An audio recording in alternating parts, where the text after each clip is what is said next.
Qalbi go'zallarim, bugun sizlar bilan noodatiy usulda olmali pirog tayyorlashni o'rganamiz. Pirogimizda olmali nachinkasidan tashqari shunaqa ustida suflesi ham bo'ladi. Juda ham mayin chiqadi. Birinchi ishimizni xamir tayyorlashdan boshlaymiz. Sariyoni un bilan krushka qilib olgandan so'ng razrexlитель solib olamiz. Alohida idishda tuxum sarig'iga shakar solib, atalab tayyorlab olamiz.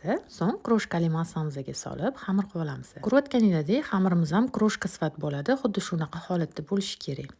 Endi orasiga olmali nachinkasini tayyorlab olamiz. Olmalarimizni kubik shaklida to'g'rab olgandan so'ng shakar, koritsa solib, gazga qo'yib kovlab turamiz. Olmalarimizni suvi yaxshilab ketib, yumshab olgandan so'ng gazdan olamiz. Endi navbat ustidagi suflesini tayyorlashga tuxum oqiga shakar, kukuruznik kraxmal solib, yaxshilab ko'pirtirib olamiz. So'ng smetana solib, yana bitta aralashtirib olamiz. Qolipimizga xamirimizni solib presslab olamiz yaxshilab. Endi navbat olmali nachinkamizga. Olmali nachinkani ustidan esa smetanali suflemizni ham solib olamiz.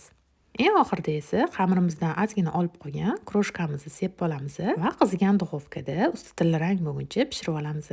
Shunaqa mazali retseptlarni yanada ko'proq o'rganishni xohlasanglar, albatta sahifalarimga obuna bo'lib olinglar.